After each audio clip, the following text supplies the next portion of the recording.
A unique thing about the Railroad Museum here in Macomb is their display of actual train cars, like a one-of-a-kind U.S. postal car and a rare 1890s office car. And then this guy, a 200-ton locomotive from 1921. This was one of the two largest engines in the Illinois Central Fleet. Now, while this museum displays big trains, our next museum displays little ones.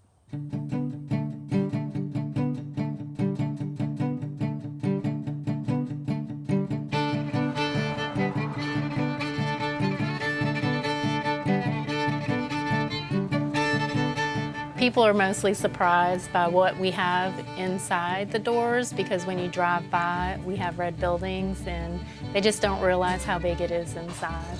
We're a mini train Disneyland. You can come in and just have a great time, enjoy the day and go back in time, and we're just a huge generational connector.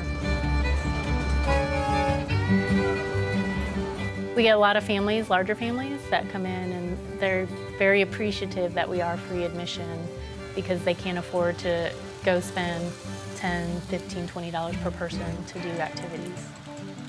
One of the things that kind of gets them started is they find out that we have room for birthday parties. Bring your goodies in and bring your kids in, and the kids have fun out there playing with the trains and looking at the trains and everything. It's a pretty good little entertainment thing for a couple hours. They all seem to like it because they don't want to go home when they decide to go. Well, we have something for everybody. We have a toddler playroom that has little Thomas the Trains that they can ride on, little tables to play with. We have trains that an entire family can ride on outside, some kids' steam trains. We have a small section of antique trains for older people, and then of course we have the Legos, which everybody seems to go crazy over.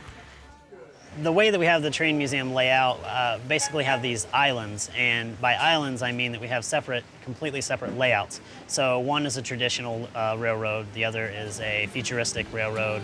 That's the one I designed. And the Jurassic Park, which has its own theme. We got over 80 trains here, and there's a lot of different tracks and a lot of different places, and they're blown away by that. The adults come here and they get to see the real precision side of things, so they get to see their detailed, HO scale trains and N-scale trains, a very meticulous design. One of the things that I love to see is parents interacting with the kids. People aren't on their cell phones, they're actually looking at the displays and they're talking about the displays, and the kids are calling for their parents to come look at the displays, and the parents are talking about their memories of having trains and stories, and it's just a generational connector, and it's a good, wholesome hometown, go back in time feeling. And one of our mission is to bring back the spirit of the American Railroad, so that's what we're trying to do. I think our museum's really unique from a lot of other museums because we incorporate engineering, architecture, fine artists. All the displays you see is all in proportion to the actual size of, life, trains. And so everything's on a smaller scale, and a lot of it's hand-painted, hand-built, hand-put together. Then all the trains to run, it takes a good bit of engineering skills. I think it's just very educational, and it's different. Every year we're actually doubling our numbers. So as we're growing, our numbers are growing, our donations are growing, and we just keep expanding. We don't have a typical visitor. It's from ages 1 to 100. The young ones are just mesmerized by the trains and all the activity.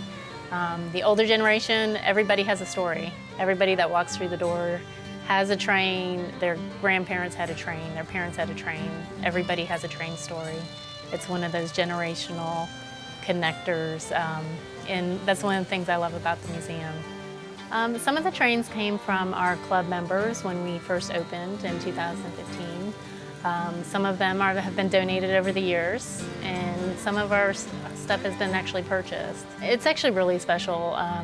Just the fact that we can incorporate volunteers, members, and staff, and have a well-oiled machine is really challenging. You have our club members that have so much history, and talent, and they're what drive the museum.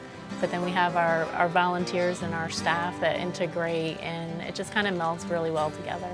We're all about the community. As long as we stay about that, then a lot of people back what we're doing, and it feels good to do something for the Gulfport community.